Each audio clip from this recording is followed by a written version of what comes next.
हमारे कस्बे में एक पुरानी हवेली थी जो लोगों में खौफ और दहशत की अलामत समझी जाती थी। इस हवेली का नाम एक काली हवेली था और कहा जाता था कि इसमें भूतों का बसेरा है। रात के वक्त इस हवेली के अर्द गिर्द से अजीबो गरीब आवाज़ें आती थीं, जैसे किसी की चीख व पुकार और बच्चों के रोने की आवाज़। काली हवेली के बारे में कई कहानियां मशहूर थीं।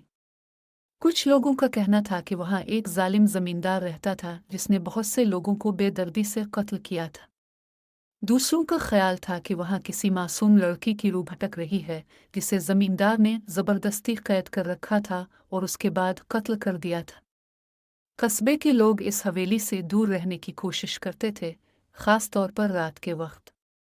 लेकिन कुछ नौजवान जोश व खरूश में आकर वहां जाने की हिम्मत कर लेते थे। उन्हीं में से एक नौजवान अली, जो हमेशा नई चीज़ों की तलाश में रहता था, ने अपने दोस्तों के साथ इस हवेली में जाने का फैसला किया। अली और उसके दोस्तों ने एक रात इस हवेली में जाने का मंसूबा बनाया। वो सब अपने अपने घरों से निकले और चुपके चुपके हवेली की तरफ बढ़ने लगे।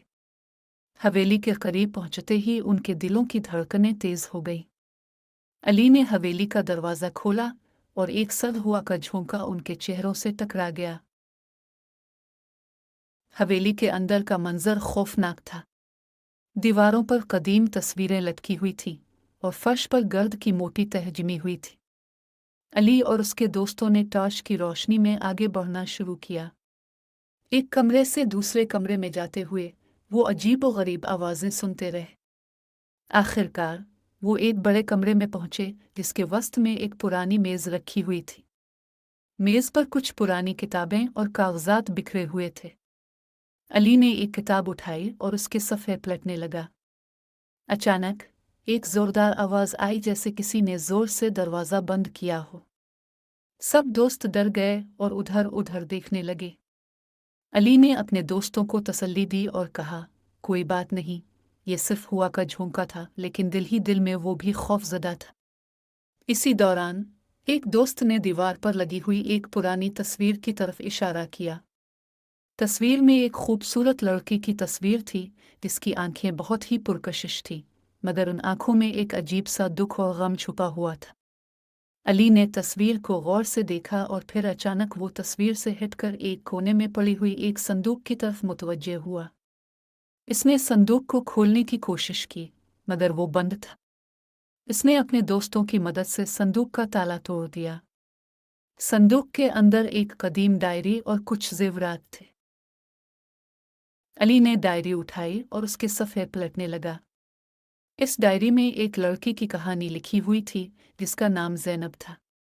ज़ैनब ने लिखा था कि इसका ज़मींदार के बेटे से इश्क था, मगर ज़मींदार को यह मोहब्बत कबूल नहीं थी।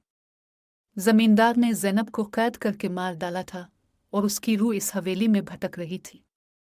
ये कहानी सुनकर अली और उसके दोस्तों की रीढ़ की हड्डी में सर्द लहर दौड़ गई।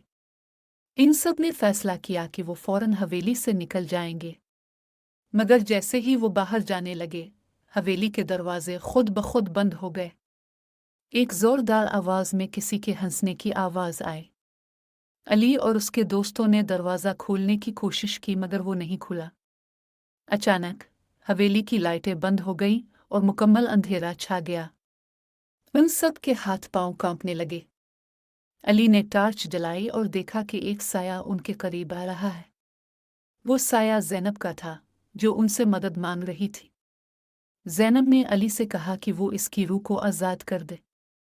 अली ने हिम्मत जमा की और पूछा, हम कैसे तुम्हारी मदद कर सकते हैं? ज़ैनब ने बताया कि इसके कातिल के नाम के कागजात इस डायरी में मौजूद हैं और उन्हें जलाने से इसकी रूह को आज़ादी मिल जाएगी। अली ने फौरन डायरी के वो सफ़हात निकाले जिन पर ज़मींदार का नाम लिखा हुआ था और उन्हें जला दिया। जैसे ही कागजात जलने लगे, ज़ैनब की रूह ने अली का शुक्रिया अदा किया और धीरे धीरे गायब हो गई। इसके बाद हवेली के दरवाजे खुद ब खुद खुल गए। अली और उसके दोस्त फौरन हवेली से बाहर निकल आए और कसम खाई कि दोबारा कभी इस हवेली के करीब भी नहीं जाएंगे। इस वाक़े के बाद काली हवेली में अजीब व गरीब आवाज़ें आना बंद हो गईं और कस्बे के लोग सिक कर सांस लेने लगे। ये कहानी आज भी हमारे कस्बे में सुनाई जाती है اور لوگ علی اور اس کے دوستوں کی بہادری کی تعریف کرتے ہیں، مگر کالی حویلی کی دہشت آج بھی